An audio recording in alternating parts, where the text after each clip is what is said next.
Bienvenue dans le podcast Écoute-toi, le podcast qui parle de psychologie et de développement personnel autour de la perte de poids. Je suis Aurélie Nussbaumer, psychologue et hypnothérapeute, fondatrice de l'académie Mincir Autrement, qui accompagne les femmes à faire la paix avec la nourriture et leur corps grâce à la psychoneuronutrition, mais également à lever les blocages psychologiques pour maigrir définitivement.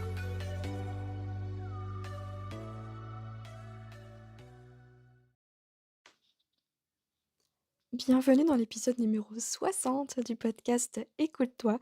Je suis ravie de vous retrouver aujourd'hui pour répondre à une nouvelle question d'une auditrice et pour vous rappeler un petit peu le principe de ce podcast, en tout cas le chemin que je lui fais prendre maintenant, c'est de vous donner la possibilité de m'exposer votre parcours, votre histoire, votre problématique du moment pour qu'avec mon regard d'experte, de psychologue, je puisse vous apporter des réponses, des pistes de réflexion.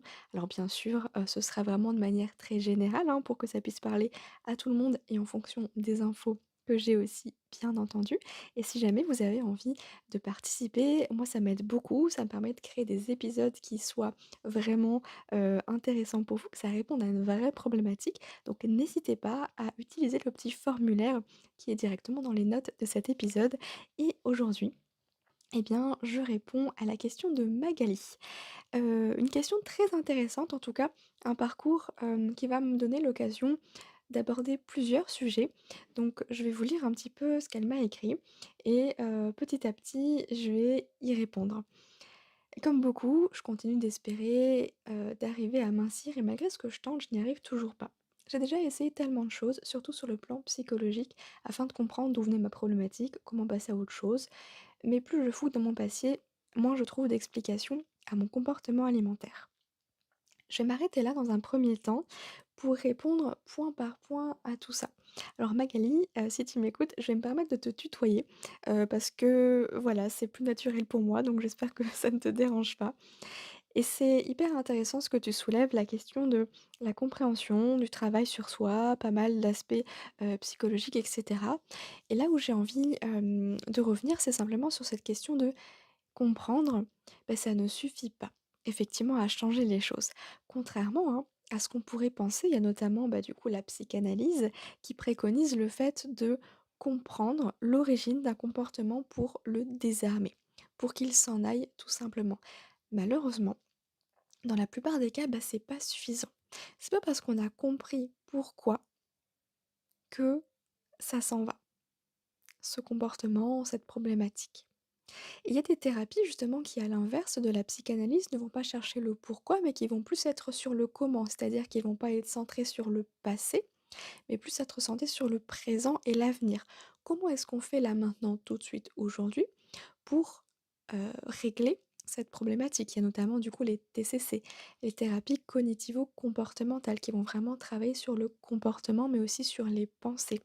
Il y a notamment l'hypnose aussi, tout ce qui est thérapie brève finalement, ça va plutôt être tourné vers le moment présent. Qu'est-ce qu'on fait maintenant avec cette problématique aujourd'hui pour aller mieux? Et on va pas, se casser la tête à aller chercher dans le passé le pourquoi du comment. Alors, il n'y a pas une méthode qui est mieux qu'une autre. Moi, je dirais simplement que ce qui est important, c'est de trouver ce qui est important, pour vous de manière générale. Quand j'avais encore mon cabinet, souvent ça m'arrivait, de poser la question simplement aux patients qui venaient avec une problématique. Je leur demandais: «Qu'est-ce qui est important pour vous? De comprendre pourquoi c'est comme ça ou d'en sortir?» Parfois c'est les 2, parfois c'est juste l'un, parfois c'est juste l'autre et c'est OK. Il y a des personnes qui ont juste besoin, en fait, de trouver des solutions là maintenant pour sortir de cette problématique et il y a des personnes qui ont envie et besoin de comprendre pourquoi c'est comme ça maintenant. Donc on va aller explorer le passé, l'enfance et cetera pour y trouver un sens. Néanmoins, trouver le pourquoi du comment, c'est pas suffisant et ce que j'entends Magali, c'est que tu en es arrivé là aujourd'hui, tu as exploré ton passé, tu as essayé plein de choses et c'est pas suffisant. OK. Maintenant, l'idée ça va être justement de se tourner vers le moment présent. Je vais continuer avec, les points que tu m'exposes pour aller au point suivant que je voulais aborder avec toi. Donc tu nous dis un point qui me permet d'expliquer mon incapacité à changer de comportement face à la nourriture, c'est le fait que je n'ai ni littéralement aucun rythme. Que ce soit par rapport au travail ou à la maison, aucune de mes matinées, soirées, journées, semaines ou mois ne se ressemblent. Ainsi, à chaque fois que j'essaie de me mettre une routine en place, qu'elle soit par rapport à mon alimentation ou pour changer un comportement, elle finit par tomber à l'eau, oubliée quelque part entre mardi et vendredi. Et ça, tu vois, c'est hyper important ce que tu soulèves, Magali, parce que tu n'es pas la seule. Ça rejoint le côté habitude. C'est d'ailleurs le nom que j'ai décidé de donner à ce podcast, hein. Je n'arrive pas à maintenir les bonnes habitudes pour maigrir, parce qu'on est beaucoup là-dedans. Ce qu'il faut savoir, c'est que déjà, avoir une routine, en fait, ça convient pas à tout le monde. Il y a des personnes pour qui avoir un rythme, c'est hyper sécurisant, c'est hyper rassurant, ça leur permet effectivement de réaliser leurs objectifs, une tâche ou que sais-je. Et il y a des personnes pour qui les routines, c'est hyper enfermant. Ça va pas convenir parce qu'il y a cet aspect de contraignant, de quelque chose de lourd, on est obligé de se forcer. Donc c'est OK. Peut-être que les routines, c'est pas quelque chose qui va te convenir à toi. C'est tout à fait OK. Maintenant, là, ce que j'ai envie de t'amener, à regarder, c'est à quel moment ça tombe à l'eau? Pourquoi ça tombe à l'eau? Un petit peu comme si on pouvait remonter en arrière et de voir à chaque fois que c'est tombé à l'eau, qu'est-ce qui a fait que c'est tombé à l'eau? Est-ce que tu arrives à repérer un petit peu l'élément déclencheur, ou en tout cas les points communs du fait qu'une routine, qu'une nouvelle habitude ne tienne pas? Est-ce que c'est une invitation? Est-ce que c'est une pensée? Est-ce que c'est une émotion? Ça va être hyper important là, effectivement, de regarder un petit peu qu'est-ce qui a fait que ça n'a pas tenu pour justement mettre en place des garde-fous par la suite. Je te donne un exemple. Il y a des personnes pour qui, ça va être hyper important, bah, justement de manger équilibré, des légumes et cetera, de manger du fait maison. Par contre, elles n'ont pas nécessairement le temps de cuisiner chaque jour et c'est ça qui pourrait potentiellement les faire manger un plat préparé ou commander Uber Eats ou que sais-je. À ce moment-là, je ne sais pas si tu connais le batch cooking ou il y a un autre ton les meal prep, c'est en fait le principe de préparer ses repas à l'avance. Par exemple, tu prends le dimanche après-midi, tu te prends 2 heures et tu vas préparer tous tes repas de la semaine pour en mettre une partie au frigo pour, lundi, mardi, mercredi et puis une partie au congélateur pour, le reste de la semaine, par exemple. Ça, ça peut être vachement intéressant pour éviter en fait d'arriver, affamé et de pas avoir le temps de cuisiner et de pas savoir non plus quoi cuisiner parce que ça je crois que c'est un problème qu'on a tous. «Qu'est-ce qu'on mange ce soir? Oh, j'en ai marre de manger toujours la même chose». On est tous dans le même cas. J'y suis typiquement en ce moment, et moi ce qui m'aide, bah, c'est justement de préparer à l'avance ou alors ne serait-ce que de déterminer des menus à l'avance. Parce que ça enlève une charge cognitive. C'est-à-dire que si on arrive chaque jour, dans la cuisine, on se dit: «Ben, qu'est-ce qu'on mange ce soir?» Ça va prendre de l'énergie et du temps et clairement à la fin de la journée, bah, on n'a plus beaucoup d'énergie, parce qu'en fait elle est déjà passée ailleurs, hein. Donc effectivement, on va prendre la solution de facilité, on va commander un McDo, ou une pizza, évidemment. Donc l'idée c'est de repérer si c'est ça qui pêche peut-être et de déterminer des menus à l'avance pour avoir en moins, le fait de penser: «OK, qu'est-ce qu'on mange?» ou juste d'avoir une liste en fait de tous les menus, de toutes les choses que, tu fais habituellement, que tu aimes bien et cetera, pour juste avoir pioché. Ça paraît rien, hein, dit comme ça, mais c'est un petit peu comme le principe de préparer ses vêtements la veille. Ça évite de faire un effort cognitif, de dépenser de «l'énergie» entre guillemets pour rien alors que, finalement, on a juste à se lever, à prendre les vêtements ou alors on a juste à aller dans la cuisine et puis à prendre, un repas là, dans l'idée ou simplement le repas qu'on a préparé. Ça peut être une idée. Je sais pas où tu en es par rapport à ça, donc je te propose ça, je sais pas si ça va te parler ou non et à vous toutes aussi qui m'écoutez. Maintenant, si ça c'est pas suffisant, j'ai envie d'aborder la question aussi des habitudes, justement. Parce que quand on a envie de mettre en place une nouvelle habitude, bah souvent ça tient pas, tout simplement parce qu'il y a un truc à savoir, c'est que c'est beaucoup plus facile de remplacer une habitude existante que de la changer, enfin que d'en ajouter pardon une nouvelle. Tout simplement parce qu'il y a des connexions neuronales qui se font et qui sont toujours là.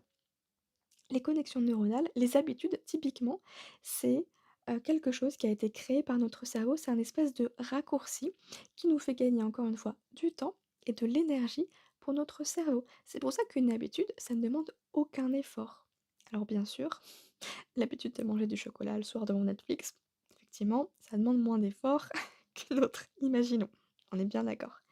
Néanmoins, s'il y a des habitudes que tu as envie de changer, c'est de te demander quelles sont les habitudes là aujourd'hui qui ne te rendent pas service et qu'est-ce que tu pourrais faire à la place? Par quoi tu pourrais la changer? Quelque chose qui ne soit pas trop contraignant, qui ne demande pas trop d'énergie, pas trop d'efforts et pas trop de temps. Sinon, clairement, le cerveau, il va te dire: «Non mais laisse tomber, moi je préfère ce qu'on avait mis avant, hein, en place». Donc ça va être important d'aller regarder, OK, est-ce qu'il y a des petites choses comme ça que tu pourrais changer? Typiquement, ça peut être par exemple, bon pas forcément à voir avec le poids là, mais ça peut aiguiller. Si tu as envie d'arrêter le café le matin, bah, plutôt que d'arrêter radicalement comme ça le café le matin, ça pourrait être de le remplacer par un thé, une tisane plutôt, imaginons, OK? On n'enlève rien, on remplace, on switch, OK? Hem Je regarde un petit peu effectivement, l'autre point que tu soulèves, tu nous dis: «Ce point, couplé avec le fait que je suis une flemmarde professionnelle et que je vis dans un endroit où manger des fondus, des charcuteries et des raclettes est hebdomadaire, m'auto-sabote régulièrement. Alors je suis perdue. Après toutes ces années de travail sur moi, toutes ces avancées, tout ce que j'ai compris, après tout ça, je suis toujours au même point et je ne trouve pas de solution». À ce moment-là, peut-être que tu m'as déjà entendu parler des bénéfices secondaires. Quel serait l'inconvénient à maigrir? Si tu regardes objectivement la situation, si tu essayes de faire abstraction du fait que tu as vraiment envie de maigrir et qu'en fait il y a aucun avantage, qu'est-ce s'il y avait un avantage, quel serait-il? Tu vois, si tu pouvais te détacher un petit peu comme ça de ton histoire, de toi, bah, ce serait quoi l'avantage en fait, à ne pas maigrir?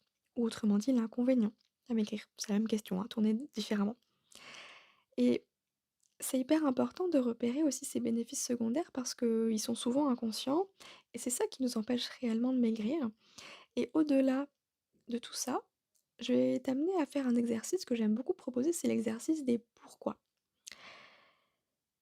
Trouver un sens, ça nous permet de maintenir un effort sur le long terme. Je te fais une petite parenthèse, mais si jamais sur, ma chaîne YouTube «Mincir autrement avec les neurosciences», j'ai fait, une vidéo sur, l'autodiscipline et le lâcher prise. Comment concilier les 2. Ça pourrait peut-être être complémentaire à ce podcast. Revenons sur le fait de trouver un sens. Pourquoi tu veux maigrir? Tu nous dis: «J'ai très envie de retrouver un corps tonique et juste un peu plus fin pour me sentir à nouveau belle dans mes vêtements et avoir envie de m'habiller le matin». Pour moi, ça, c'est un pourquoi en surface. C'est pas une raison suffisante. Et je vais t'amener à te poser la question, mais pourquoi en fait tu as envie de retrouver un corps tonique? Pourquoi tu as envie de te retrouver à nouveau belle dans tes vêtements? Pourquoi tu as envie de t'habiller le matin? Ça paraît bête, hein, dit comme ça, on est bien d'accord. Néanmoins, cette question-là, elle va t'amener à creuser encore un peu plus. Et tu vas voir que plus tu vas te poser la question pourquoi par rapport à la réponse précédente, fais-le 5, 6, 7 fois, jusqu'à tomber sur une réponse en fait qui te fait monter une émotion, un peu comme un déclic, comme le truc: «Ah bah ça je l'aurais jamais vu venir». Et souvent ça peut simplement être, en lien avec quelque chose qu'on a vécu. Par exemple, bah, pour prouver à mon père qu'en fait je suis capable. Pour, prouver à tous, ceux qui se sont moqués de moi, enfant, qu'en réalité, j'ai bien plus de volonté, qu'ils ne le pensent. Que sais-je? Je te donne des exemples un petit peu, là comme ça qui me viennent. Tu vas voir qu'en faisant cet exercice des pourquoi, souvent on tombe bien à côté de la perte de poids. C'est pas une question de perte de poids en fait. C'est pas une question de poids. C'est plus une question de qui on est, de, notre personnalité, d'un trait de caractère, d'un trauma qu'on a vécu, que sais-je. Si tu as envie par exemple de perdre du poids pour, jouer avec tes enfants, bah, ça c'est une motivation peut-être, qui est suffisante pour réussir à tenir, à te dire: «Bah ouais, je sais pourquoi je fais ce que je fais» et c'est pas une énième raclette qui va t'empêcher d'y arriver. Parce qu'en réalité, tu pourrais manger absolument tout ce que tu veux et maigrir. Le problème là que j'entends, c'est qu'il y a, hem, tu parles de comportement alimentaire, c'est qu'il y a certainement un dépassement de tes besoins. C'est-à-dire que tu vas manger plus que tes besoins. Et la première question que je pose à tout le monde, c'est: bah, est-ce que tu ressens la faim, la satiété, le rassasiement? Est-ce que tu es connecté à tes sensations alimentaires? Qu'est-ce qui fait que tu manges? Qu'est-ce qui fait que tu arrêtes de manger? C'est la première chose. Ensuite, j'ai l'impression qu'il y a une espèce de notion de contrôle. Est-ce que tu contrôles ta nourriture, que ce soit de manière, physique, c'est-à-dire, bah, ouais, je vais, par moment, manger une salade parce que justement j'ai mangé une raclette la veille, pour compenser? Et est-ce qu'il y a du contrôle cognitif, c'est-à-dire la restriction cognitive? Est-ce que tu te dis: «Ah bah, c'est bon de toute façon, non, je mange tout ce que je veux, je vais pas m'en empêcher». Par contre, quand tu manges cette fameuse fondue, bah, en fait, il y a une petite voix dans ta tête là qui te dit: «Franchement, tu c'est pas bien. Encore, t'as encore craqué». Est-ce qu'il y a cette petite voix dans ta tête qui te fait culpabiliser derrière? Parce que ça s'appelle la restriction cognitive et elle t'empêche de maigrir aussi. J'en ai fait une vidéo YouTube également, si jamais tu veux aller voir ça. Que ce soit du contrôle physique ou mental, ça vient faire une chose, c'est gâcher le plaisir. Et pour réussir à s'arrêter de manger, on a besoin de se sentir rassasié. Et pour se sentir rassasié, on a besoin d'avoir pris du plaisir à manger. Oscar Wilde disait: «Le seul moyen de résister à la tentation, c'est d'y céder». Et dans ce cas-là, c'est totalement ça. L'idée, c'est de pouvoir répondre à nos envies de manger. Mais pour répondre à nos envies de manger de manière saine, on a besoin aussi de se reconnecter à nos sensations alimentaires, de faim, de satiété, de rassasiement. C'est un peu le feu tricolore qui nous permet d'y aller, nous arrêter, etc. Donc vraiment, par rapport à cette notion de comportement alimentaire, moi je pense qu'il y a une notion de contrôle. Et si c'est pas une notion de contrôle, c'est une question de croyance.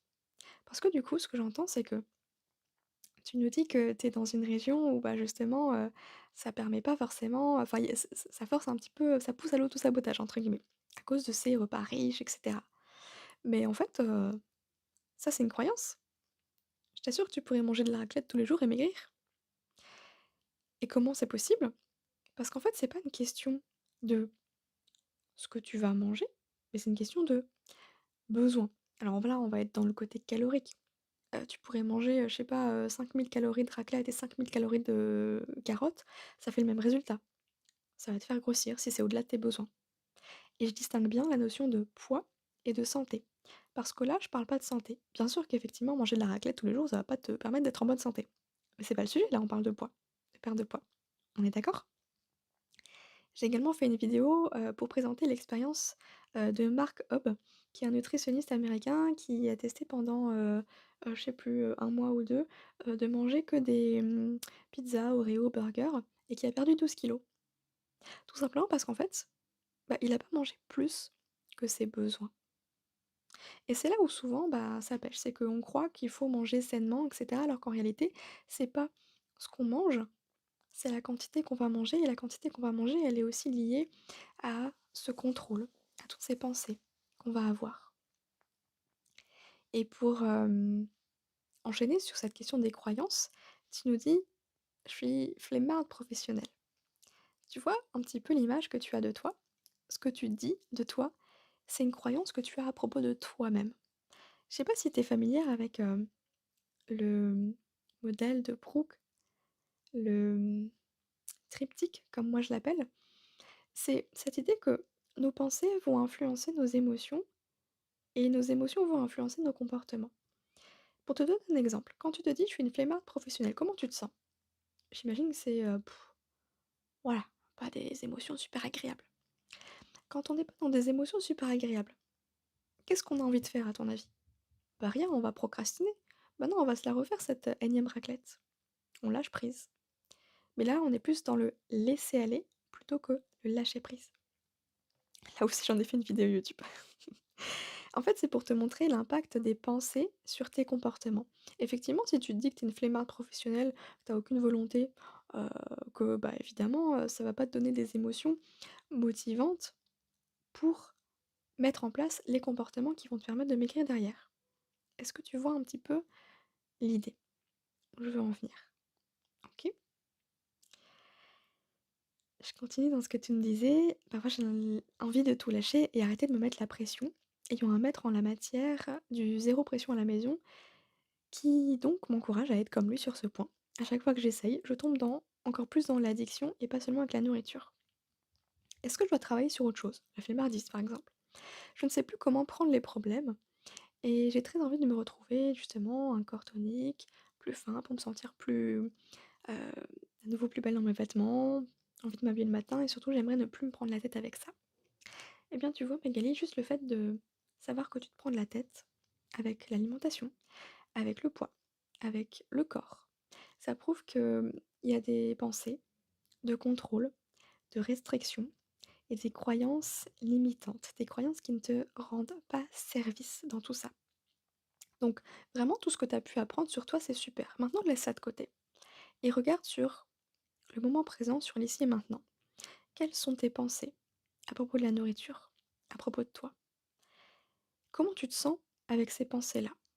Si tu te dis, bah, le petit déjeuner, c'est le repas le plus important de la journée et que, bah, le matin, quand tu te lèves, tu pas faim, qu'est-ce qui va se passer?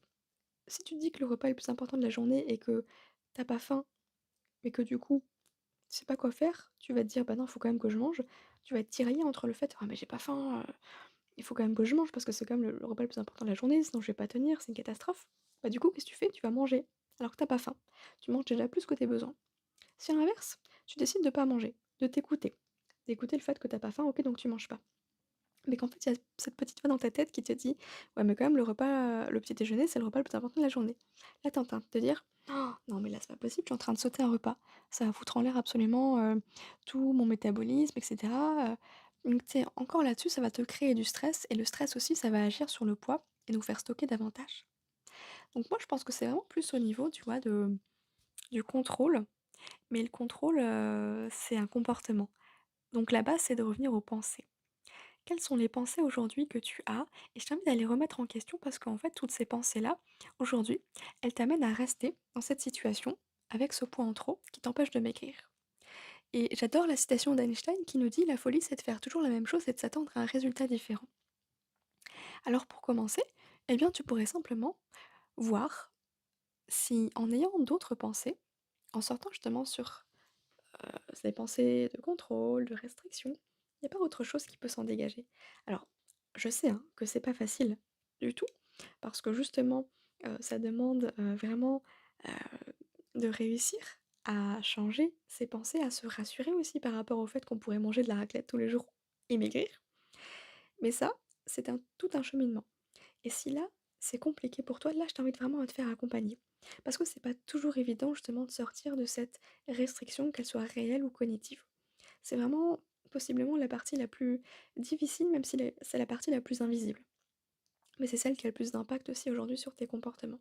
Alors n'hésite pas à te tourner plutôt vers des thérapies du type TCC, qui vont vraiment se tourner vers le présent, le maintenant, pour travailler justement sur ces pensées-là.